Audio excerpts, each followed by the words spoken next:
Gracias por estar conectados al gran foro de los negocios Forbes 2020. Uno de los temas de los que se ha hablado es la importancia de la infraestructura y la construcción en la economía. Dos sectores muy importantes para jalonar el empleo, jalonar el crecimiento económico y claramente la inversión. Para ello tenemos hoy a la doctora Sandra Forero, presidenta de la Cámara Colombiana de la Construcción Camacol, y al doctor Manuel Gutiérrez, presidente de la Agencia Nacional de Infraestructura. Bienvenidos. Buenos días. Hola, muy buenos días. Gracias por esta invitación. Para iniciar, doctora Forero, quería hablar un poco de la construcción. Digamos, es un sector que genera mucho empleo en el país, ya sea de manera indirecta o de manera directa. Entonces le quería preguntar, ¿cuál es el papel de la construcción de cara a la reactivación económica? Bueno, Kevin, muchas gracias. Claramente este es un sector que ha mostrado sus atributos para ayudar a la reactivación, para aportarle, más que ayudar, para aportarle a la reactivación. Cuando uno habla de construcción, está hablando de reactivación. Primero, porque es un gran generador de empleo, Nosotros en prepandemia estábamos llegando al 1,5 millones de ocupados de manera directa y esto multiplicado por 1.4 nos da también los empleos indirectos. Segundo, tiene un gran efecto sobre el aparato productivo. Nosotros construir implica mover el 54% del aparato productivo de Colombia y demandar insumos de 36 subsectores. Entonces, empleo y la industria. Y adicionalmente, pues tiene la virtud de no solo lograr la vivienda formal para los colombianos, sino que unido a este tema de la vivienda es llevar a la provisión de vivienda de manera formal. Entonces, empleo, demanda de insumos, o sea, efecto tractor sobre la economía y sobre los insumos y, por supuesto, la capacidad o el compromiso de generar la vivienda formal para los colombianos. Perfecto. Y frente al tema de la infraestructura, doctor Gutiérrez, ¿cuál es el papel que jugará la infraestructura de cara a la reactivación económica y cuál ya es la hoja de ruta que se plantea el gobierno? Bueno, pues acá lo más importante, Kevin, para comentarle es tenemos un paquete muy grande de obras que se están ejecutando. Son los programas que están a cargo nuestro de cuarta generación. Ahí, ese es un paquete que vale 46 billones de pesos. Ya tenemos ejecutado cerca de la mitad. Nos falta más o menos la mitad. El grueso de eso se ejecutará en los siguientes 2 años. Entonces será una de las principales herramientas contracíclicas con que contará el gobierno. En adición, el siguiente año el Instituto Nacional de Vías tiene previsto la contratación de un monto también muy importante de obras que serán ejecutados en el 21 y en el 22. Y por último, nosotros tenemos nuestro programa de quinta generación de concesiones. Solo la primera ola de 5G que será adjudicada el siguiente año vale cerca de 18 billones de pesos. Y hasta el 2022 tenemos previsto adjudicar cerca de unos 8 billones de pesos adicionales en unos 3 o 4 proyectos claves, que es la conclusión de la doble calzada Santander Cañalegre, un proyecto de 3.1 billones de pesos. Tenemos que concluir el pedazo de la Ruta del Sol 1 que falta, que va desde Villeta hasta Guaduas, son cerca de 20 kilómetros de túneles y puentes, van cerca de 2 billones de pesos. También tenemos que contratar la conclusión, más que la conclusión, realmente la construcción de la vareta de Timbío del Estanquillo, de hacer toda la vía entre Pasto y Popayán y mejorar sus estándares. Y pues vamos avanzando de una manera importante. Y ahí tenemos un paquete nuevo de obras grande, cercano a los 30 billones de pesos, más cerca de 25 billones de pesos que nos falta por ejecutar desde la Agencia Nacional de Infraestructura. Entonces, pues la infraestructura va a ser una herramienta muy importante contracíclica, así como lo está haciendo, por supuesto, la vivienda. Precisamente frente a esos proyectos, grandes proyectos que se vislumbran en la infraestructura, doctora Forero, cuáles son los proyectos o cómo está el panorama de proyectos de vivienda en Colombia y cuántas viviendas prevén digamos, venderse este año y el próximo año. Bueno, Kevin, nosotros le presentamos al gobierno un paquete de iniciativas, de 11 iniciativas para la reactivación. De esas iniciativas ya el gobierno dio pues luz verde, que son maravillosas noticias a todo lo que tiene que ver con acceso a la vivienda. Los subsidios, garantizó los subsidios para Mi Casa Ya, vivienda social, el FRESH para el segmento medio, 100.000 cupos que son muy importantes, y el último gran anuncio que fue hace ya 3 semanas, las garantías crediticias para que los hogares accedan a crédito hipotecario. Con estas que fueron iniciativas, el gobierno las incorporó en la política pública, nuestra proyección para y voy a hablar ya del 21, porque consideramos pues que ya nuestra proyección para el 2021, desde el punto de vista de viviendas, de venta de viviendas, es llegar a 195.000 unidades de viviendas comercializadas. Eso es en el año. Este año la proyección es cerrar con 161.000, pero la dinámica que llevamos, por eso hablo más de la del 21, nos permite pensar o proyectar que vamos a superar esas 161.000 en este año. En el 21, 195.000 viviendas comercializadas, porque están los elementos y las condiciones para que se den esas ventas. Y lo que estamos proyectando también en lanzamientos es llegar casi a 190.000 unidades lanzadas. Ahí llamo la atención, los lanzamientos están atados a las otras iniciativas, a lo que tiene que ver con suelo, con habilitación de suelo, con servicios públicos, con trámites ambientales, y ahí tengo que contarles que hemos detectado, o más bien tenemos una matriz de proyectos donde un cuadrante donde están los proyectos de más rápida iniciación con mayor impacto, es decir, mayor escala de producción de vivienda, lo tenemos en un primer cuadrante, y tenemos analizados dónde están los elementos o los cuellos de botella para que estos proyectos avancen. Es muy importante decir, son proyectos todos de financiación privada que ya están estructurados. Muchos de esos proyectos lo que les falta es un trámite menor, entonces hemos propuesto que haya una gerencia desde el Ministerio de Vivienda, que ya el Ministerio ha acogido esta propuesta, y poder sacar adelante estos proyectos. Entonces,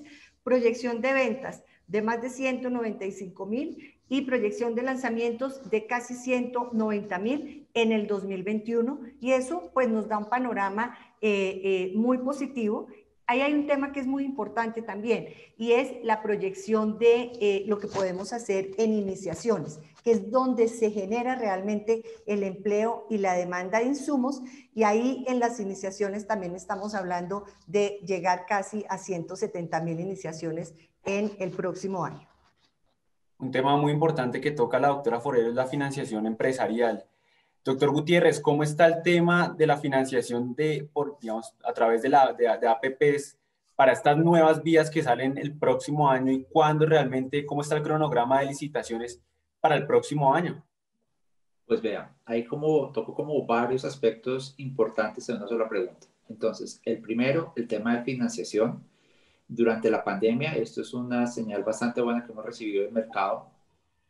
Hemos hecho varios cierres financieros de proyectos que tenían una serie de dificultades, y hemos logrado hacer los cierres financieros afortunadamente. Le pongo solamente un ejemplo de varios que se han tenido. Cambao Manizales.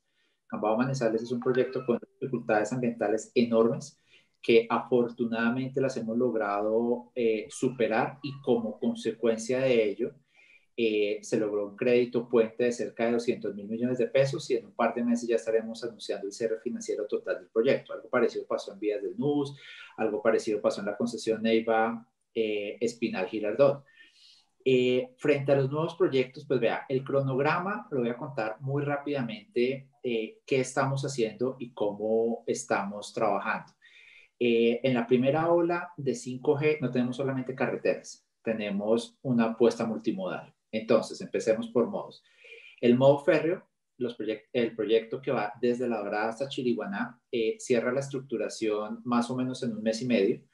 Y después de eso vamos a aprobaciones y estaremos abriendo el proceso licitatorio en el primer semestre. Estos son cerca de 400 kilómetros de red férrea que se va a recuperar y va a permitir que usted esté desde La Dorada hasta Santa Marta en tren en unas 8 horas. Este tren para pasajeros puede ir a 100 kilómetros por hora y para carga puede ir a unos 70-80 kilómetros por hora, es nivel FRA 3. Tenemos los proyectos fluviales, son dos, el río Magdalena y el dique. Ambos ya está abierta la precalificación y la licitación estará abierta en el primer semestre del siguiente año, pues ya ahí estarán contratados. En temas carreteros, tenemos la LO, que esperamos estar abriendo ya el proceso de contratación antes de noviembre, diciembre de este año. También tenemos Accesos Norte 2, la ampliación de la autopista de la 196 a la 245 y la séptima doble calzada desde la salida de Bogotá. Eso esperamos dejarlo abierto en el primer semestre del siguiente año, al igual que la conclusión de la Ruta del Sol 2 en 2 concesiones, la vía Buga-Buenaventura, la doble calzada que hace falta, también son 2 concesiones que esperamos dejar abiertas en el primer semestre del siguiente año. Entonces esas son como nuestras rutas críticas en las que venimos trabajando. Tenemos los recursos aprobados por Confis. Y bueno, acá lo importante es abrir las licitaciones, hacer esas contrataciones y ya viene pues la segunda ola. Ahora, la segunda parte, la financiación, la credibilidad del mercado financiero, pues de hecho hemos diseñado la quinta generación con condiciones que hacen que estos proyectos sean banqueables y que puedan acceder a unos niveles de tasas que pueden llegar a ser un poco más bajos porque son proyectos sostenibles. Entonces, de hecho, esto genera como un beneficio adicional para ese tipo de proyectos. Un tema de los que tocaba la doctora Forero, y antes de pasar con la doctora Forero, es el tema de licenciamiento ambiental. Doctor Gutiérrez, ¿cómo está el licenciamiento ambiental de los proyectos y cree que, digamos, se pueden crear algunos cuellos de botella para la ejecución de esos proyectos con el tema de los licenciamientos ambientales? Pues vea, ese es un tema que es complejo, no es un tema sencillo por una razón básica, y es porque nosotros estamos en un país muy biodiverso. Tenemos proyectos muy grandes, proyectos de casi 500 kilómetros, donde pues se puede presentar cualquier cantidad de situaciones que tenemos que ir acotando y tenemos que ir superando. Afortunadamente lo hemos logrado, por ejemplo, en la ruta del cacao, es ese proyecto que va desde Bucaramanga hasta Barrancabermeja. Tenemos unos retos ambientales enormes, los logramos superar y el proyecto está en este momento en plena ejecución y va avanzando muy bien. Pero no solamente tenemos esa situación ahí, tenemos situaciones parecidas en la Ruta del Sol 3 que logramos reactivar, sobre todo cuando estamos cruzando montañas, tenemos inconvenientes que poco a poco los hemos venido superando. En Cambao Manizales, por ejemplo, tenemos un reto ambiental enorme, cerca de 50 kilómetros de la carretera pasada por el Parque Natural de los Nevados, y necesitábamos una pequeña desafectación que se logró para poder avanzar. O sea, son retos grandes que tenemos que superar, pero que existen, por supuesto, y negarlo, pues no tiene ningún sentido. Al contrario, lo que tenemos que ver es de qué manera lo manejamos. Frente a esos retos, doctora Sandra Forero, ¿cómo usted ve el tema del POT en las ciudades? ¿Cómo realmente ve si se está dando, digamos, ese ordenamiento territorial? Y si usted cree que hay realmente seguridad jurídica para seguir invirtiendo en el país. Muy importante, Kevin. Yo diría que nosotros tenemos un ordenamiento jurídico muy robusto que le da garantías a los inversionistas. De hecho, este es un sector en el que se invierte y se están abriendo las fronteras para hacer inversión en nuevas iniciativas. Sin embargo, sí tenemos que decir que debemos tener un ejercicio mucho más ágil en el tema de la habilitación de suelo. Nuestro problema estructural para ser sostenibles y para crecer más es el suelo, y el suelo depende de estos procesos de ordenamiento que dan los planes de ordenamiento, que dan los planes parciales, en fin, con todos los temas técnicos y los instrumentos de planeación que tenemos. Ahí tenemos cuellos de botella, como estaba mencionando, los 3 elementos más fuertes que encontramos transversales o elementos habilitadores para poder generar más vivienda de manera más masiva, seguir cambiando la escala, como lo ha venido haciendo en los últimos años Colombia, tiene que ver con los trámites ambientales, sobre todo las concertaciones en las corporaciones ambientales, diría yo que es como el primero. Segundo, todo lo que tiene que ver con agua potable y saneamiento básico. Ahí es muy importante que las empresas de servicios públicos se involucren en los procesos de ordenamiento, para que cuando se hable de incorporar un suelo, sea suelo que tenga la posibilidad de provisión de servicios. Y tercero, un tema que es fundamental y que en eso el gobierno, en todos, el gobierno pues está avanzando en la agenda, es el tema de equipamientos urbanos. Y voy a decirlo claramente, para un alcalde, este es un país que la vivienda social dejó de ser de 5 ciudades. La vivienda social se produce en todo el territorio. Entonces, para un alcalde es muy importante contar con los recursos que le permitan que si va a haber vivienda social, haya equipamientos, haya colegios, centros de atención a la primera infancia, equipamientos de salud, equipamientos de seguridad. Y ahí nos toca avanzar mucho más en mirar las ciudades de manera integral. Mira, hacer grandes operaciones urbanas con estos equipamientos, eso hace parte de las iniciativas que le presentamos al gobierno. Entonces, ahí están los grandes retos. El tema de los planes de ordenamiento territorial es la llave, la clave de la seguridad jurídica. Si nosotros tenemos buenos planes de ordenamiento territorial, no se cambian las reglas de juego cada rato y se le da certeza jurídica, se le da sostenibilidad a las decisiones para hacer los proyectos. Se fortalecen los procesos de participación ciudadana. No tenemos que estar ordenando las ciudades vías acciones populares, que es un poco lo que nos está pasando con fallos que hacen, y lo digo con todo respeto, un daño enorme a la inversión.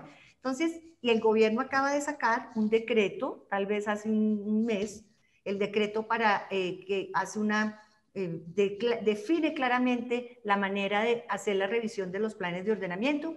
Nosotros desde Camacol creemos que hay un gran avance en esas normas y ahora nos toca es que ese decreto baje de manera adecuada a los territorios, porque este es un país donde los municipios tienen la autonomía para ordenar su territorio, pero lo importante es que se ejerce esa autonomía cumpliendo la Constitución, las leyes y estos decretos nacionales, que como digo, es un gran avance. Entonces, hay retos, pero también de alguna manera hay avances normativos. Tenemos una gran expectativa ahorita con la ley de vivienda, el proyecto de ley de vivienda y hábitat que radicó el gobierno con mensaje de urgencia, donde también se van a dar avances regulatorios, para que siempre lo que estamos buscando son dos cosas, y tú lo acabas de decir: seguridad jurídica, no solo para garantizar la inversión, sino para ganarle la carrera a la informalidad, que desafortunadamente ha sido como el sello del desarrollo de nuestras ciudades. Tenemos que producir la vivienda de manera formal y necesitamos abrir el espacio para que operen de manera más eficiente y eficaz los formales. Perfecto. Frente a esa inversión que se espera en los próximos años, doctor Gutiérrez, uno de los temas que se ha hablado mucho este año es el tema de las 4G y las sesiones de contratos que precisamente podrían llegar nuevos jugadores al mercado o consolidarse. ¿Cómo va el tema de las sesiones de las 4G que en este momento faltan? ¿Y cree que se podría definir esto el próximo año o al cierre de este año? Pues vea, ahí tenemos varias cosas que han pasado que muestran que Colombia es un lugar donde se está desarrollando la infraestructura de manera importante. Primero, creo que es un artículo de Forbes, pero versión gringa, donde decía que Colombia era el lugar para estar en infraestructura, que se está volviendo el lugar de moda en infraestructura. Entonces están llegando casi todos los grandes fondos de capital a invertir en nuestro mercado. Acaba de comprar hace un par de meses o algo así una participación muy grande en el proyecto de la Ruta del Cacao, un fondo inglés muy importante. Compró casi como el 30-40% de participación del proyecto. Este proyecto va avanzando bastante bien.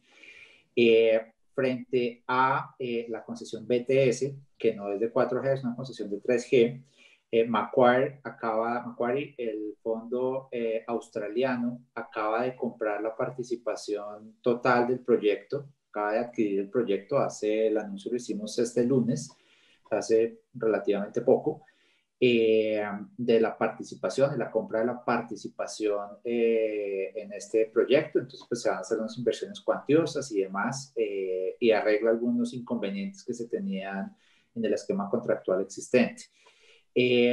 También pues está en proceso de cesión, y pues no es ninguna sorpresa, la concesión que va desde Neiva, Mocoa hasta Santana, muy cerca de San Miguel en la frontera con Ecuador. Ahí se ha avanzado bastante y pues ya esperamos estar formalizando esta sesión en los próximos días, ojalá. Tenemos una ruta crítica y podemos esperar poder cumplirla. Hemos tenido muchas conversaciones con un grupo chino, CCA, que es el interesado en tomar este proyecto. La pandemia sí generó algunos retrasos, así como unas inversiones que ellos tenían en Argentina, donde se generaron algunas decisiones en relación con las concesiones, que generó temor a seguir invirtiendo en América Latina, pero pues afortunadamente lo volvieron a tomar y pues está avanzando.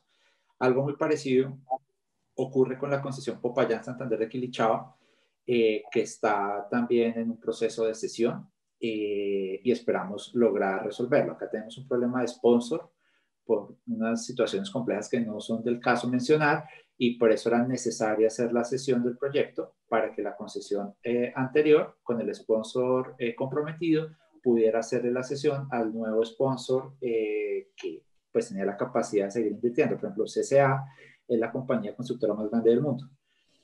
Entonces, es el brazo de inversión en América Latina, de América, ni siquiera América Latina, sino América, su sucursal está en Nueva York, y de la constructora más grande del mundo. Entonces, a Colombia están llegando fondos de capital muy grandes, están llegando bancos muy grandes a financiar los proyectos y están llegando grandes constructoras, que eso no lo habíamos visto en precedencia.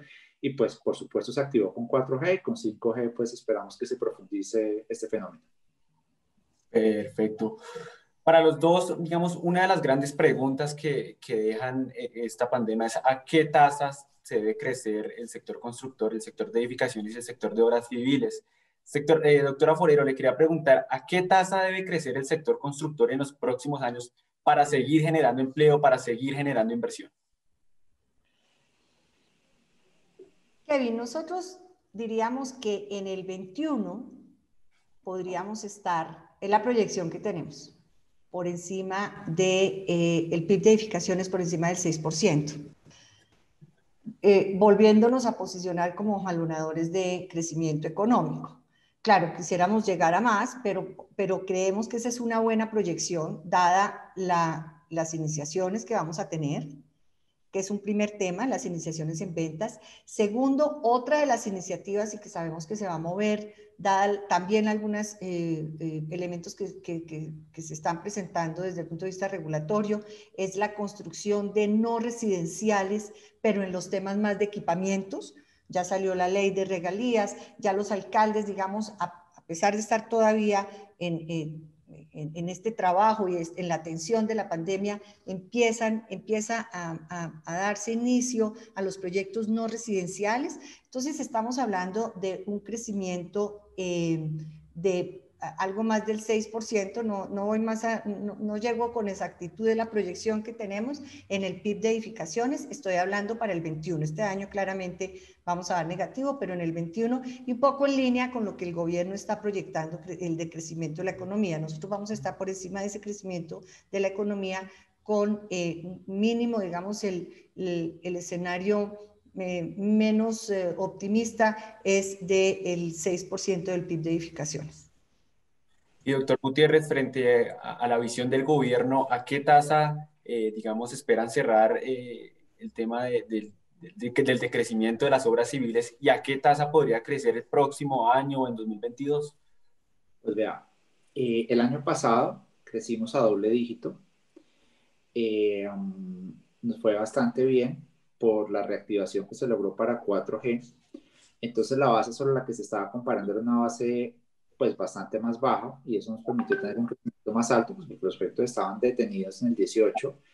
Eso se debió a una mala gerencia que se hizo en los proyectos entre el 17 y el 18. Antes del 17 se ha hecho una muy buena gerencia, entonces se dan unas cifras bastante buenas, pero en ese periodo por razones pues políticas y demás, se tuvieron niveles de crecimiento muy bajos. Después de eso logramos nuevamente hacer crecer el sector a doble dígito.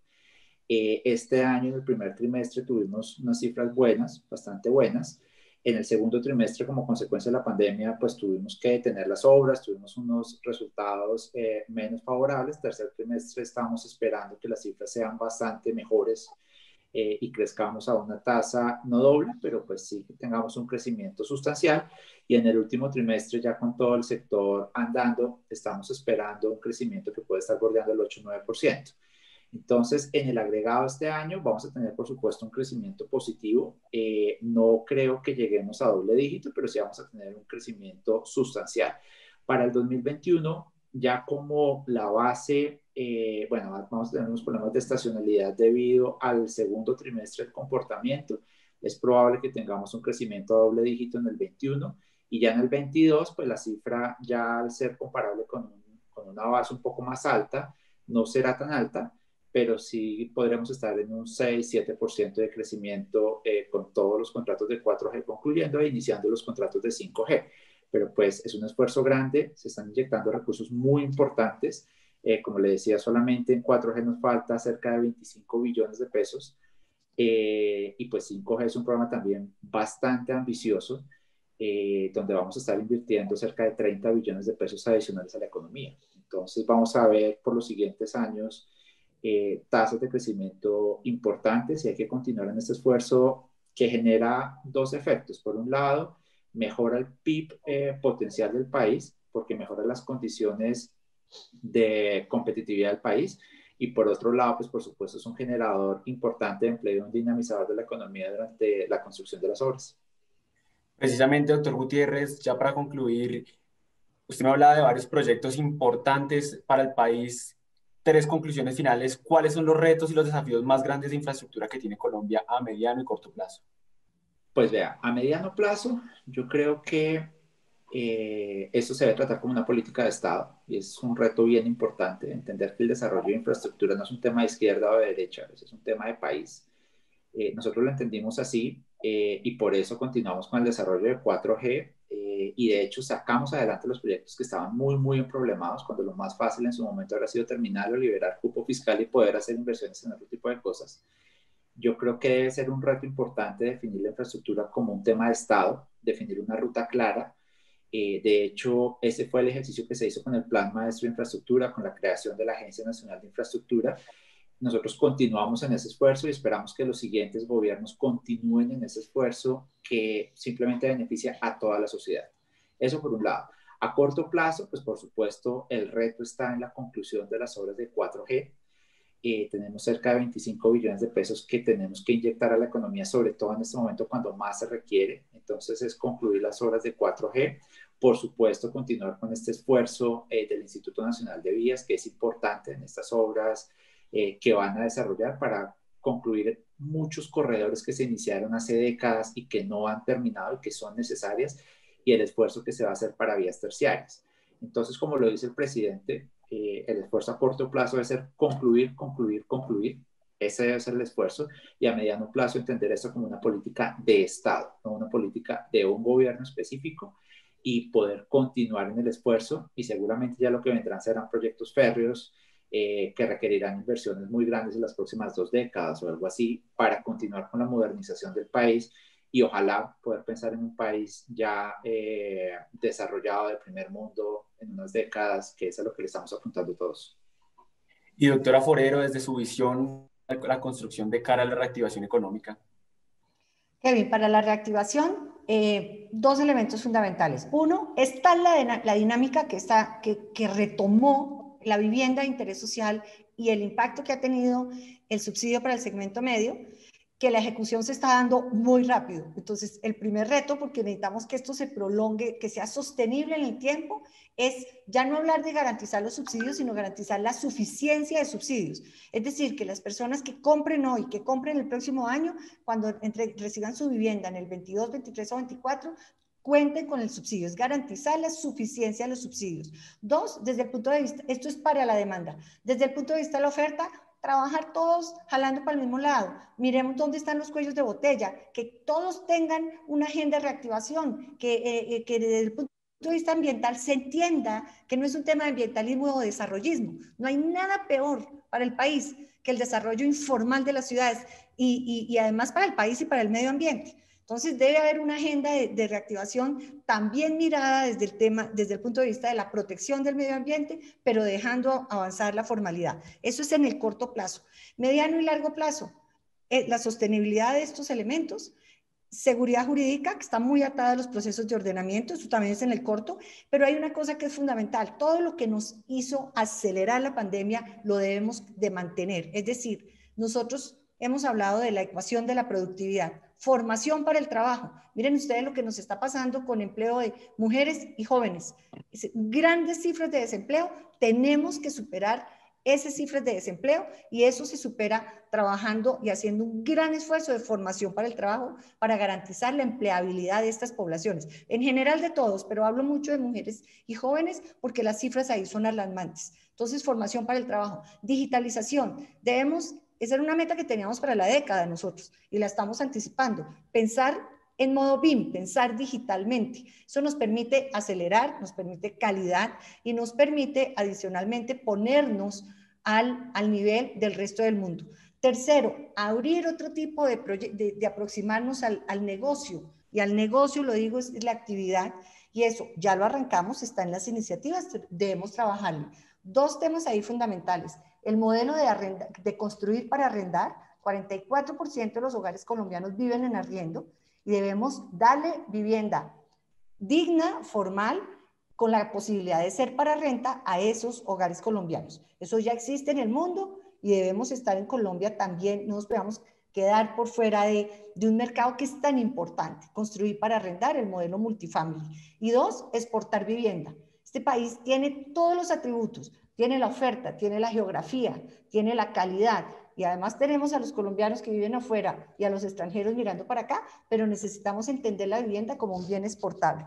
Y último, todo el fortalecimiento empresarial. Esta pandemia nos mostró que necesitamos tener un tejido empresarial robusto, sólido. No estoy hablando de grandes empresas, estoy hablando del tejido empresarial. Ahí están nuestros retos de productividad con unos cimientos, como decimos nosotros, de seguridad jurídica y de fortalecimiento institucional para ir muy de la mano sector público y sector privado en formación, en digitalización y en la manera de mirar o de ampliar las fronteras de producir la vivienda formal y en general las edificaciones residenciales y no residenciales. Perfecto, pues muchas gracias a la doctora Foredo y al doctor Gutiérrez. Nos quedan varias conclusiones de esta conversación y es la importancia de las alianzas público-privadas, el impulso que va a tener en la infraestructura y la construcción de cara al desarrollo económico y la importancia de ejecutar rápidamente los proyectos. Muchas gracias a los dos y por favor sigan conectados al Gran Foro de los Negocios Forbes 2020.